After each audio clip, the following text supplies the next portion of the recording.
Hey, kamusta? I'm your friend Nix, and today ang pag-uusapan naman natin ngayon is ang Book of Haggai from the Old Testament, and nasa part 4 na tayo ng series natin na Looking for Jesus in the Old Testament. So wag na natin patagalin, let's jump in.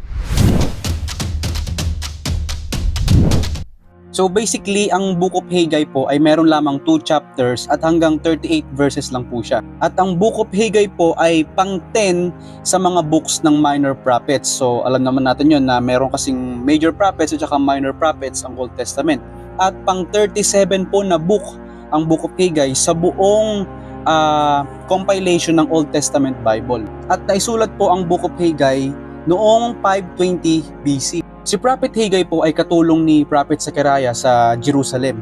Sila pong dalawang prophet yung tumulong para i-inspired and i-motivate yung mga taga-Jerusalem na i-rebuild yung temple. Especially, sila yung nagpalakas ng loob kina Zerubbabel and yung si Joshua na isang pare. Kaya ang Book of Haggai po ay connected sa Book of Ezra and Book of Nehemiah. So kung hindi nyo pa napapanood yung Book of Ezra and Nehemiah, ilalagay ko po yung link dyan sa description, and then panoorin nyo po. And then I suggest na panoorin nyo rin yung The Big Five, kasi yun po yung quick overview natin sa mga characters na magkakakonect.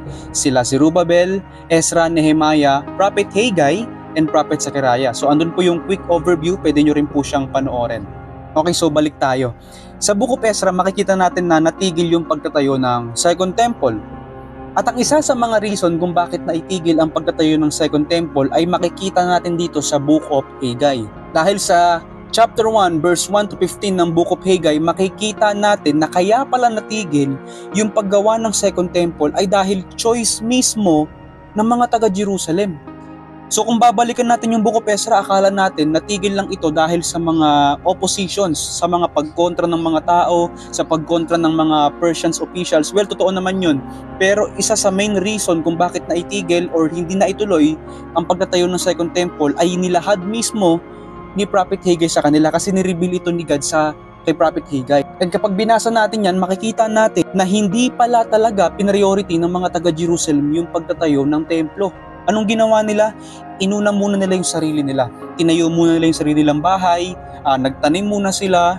Hindi nila priority yung temple, and inuna nila yung mga sarili nila since galing sila sa Babylon, galing sila sa pagkakaalipin. So parang sinulit nila, okay, nakalaya na tayo, so sarili naman natin, saka na yan si Lord. Pero dahil nga na-neglect nila si God, ang nangyari, may mga bahay nga sila, pero hindi naman ganun katibay.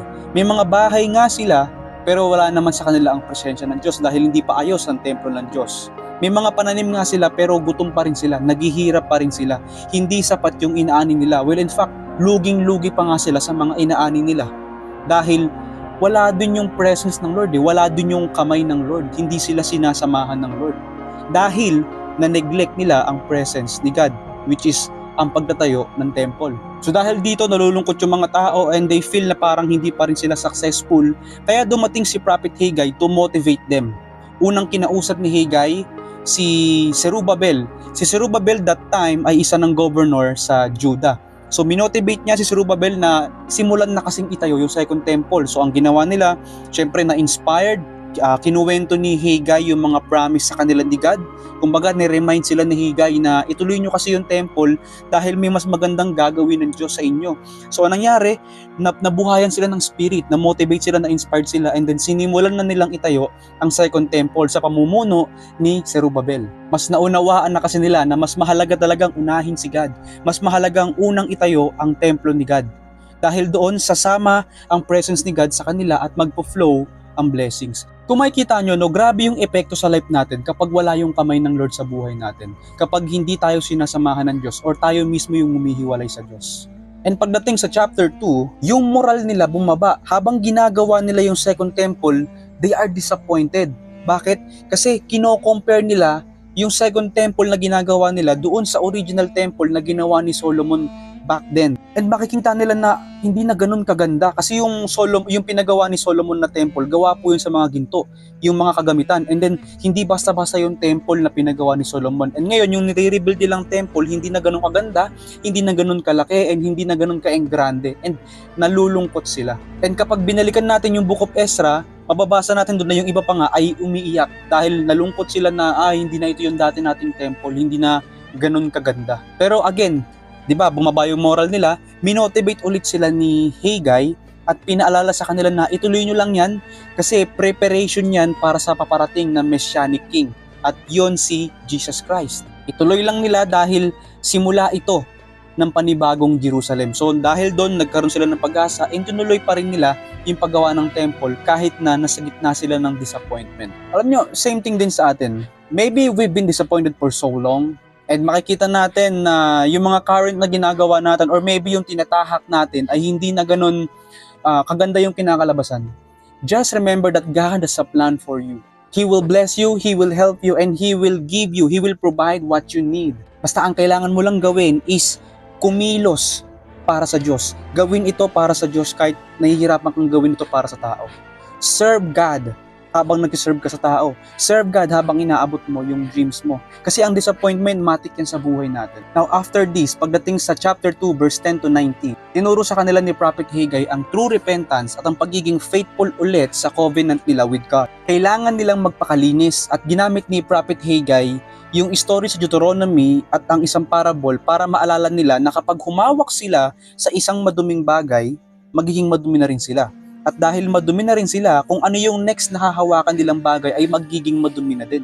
And that time kasi namumuhay sila sa kasalanan. Na-neglect nila si God, yung temple niya, and then nag-aasawa sila ng mga ibang lahi at nag-aasawa sila ng mga hindi nila kaparehas ng faith. So dahil doon, nagkakasala sila at nagiging marumi sila. At therefore, yung ginagawa nila para sa templo ay hindi nagiging maganda dahil makasalanan sila, hinahawakan nila yung templo, inaayos nila. Ibig sabihin, kung sila merong impurity, yung temple na kalalabasan ay magkakaroon din ng impurities. Kaya in-inspired sila ni Prophet Haggai na mag-repent at maging karapat-dapat sa pagtatayo ng second temple. Same thing with us again. Hindi pwede na habang nagbi-ministry tayo ay may mga impurities tayo sa puso natin. Hindi pwede na sumusunod tayo sa Diyos, naglilingkod tayo sa tao ng Diyos, pero namumuhay tayo sa kasalanan. We must repent. And pagdating naman sa verse 20 hanggang 23, which is ang last verses ng book na ito ay paalala sa kanila ni Prophet Haggai na may darating na Messianic King mula sa lahi ni David. And we all know na ang tinutukoy dito ay si Jesus Christ.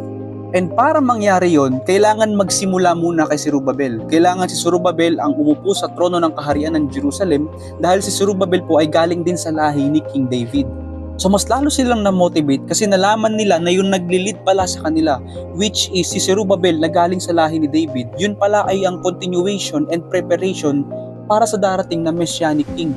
Mas na-motivate sila na itayo yung mga bagay na kailangan pang itayo sa Jerusalem, which is ang temple ng Diyos na si Yahweh. So thank God for the life of Prophet Haggai dahil doon mas natapos nila yung second temple.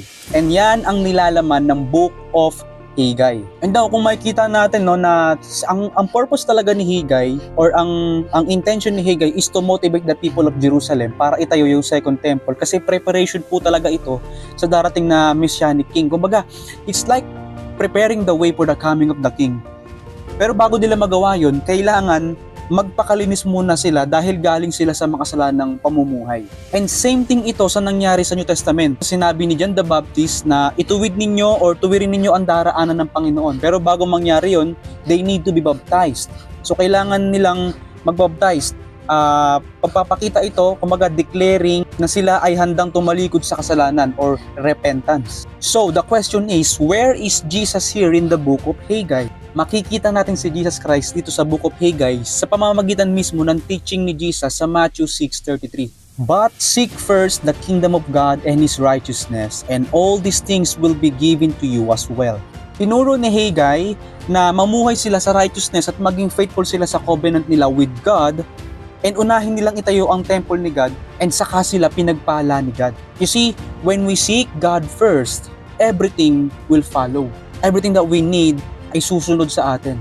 And sa last chapter 2, makikita natin na si Jesus talaga yung pinoportray dito, na galing sa lahi ni David yung magiging hari, yung Messianic King. And para mangyari yun, kailangan simulan ni Zerubbabel yung pag-upo sa trono ng Jerusalem. Dahil si Zerubbabel nga ay galing din sa lahi ni David. At makikita natin yan sa Matthew chapter 1 verse 13. And that's it. I hope na natuto tayo sa Book of Haggai. And kung gusto nyo pa ng mga summaries patungkol sa books of the Bible, Stay on this channel and let's take the journey together. Welcome sa Naropath. My name is Nix and see you sa next video.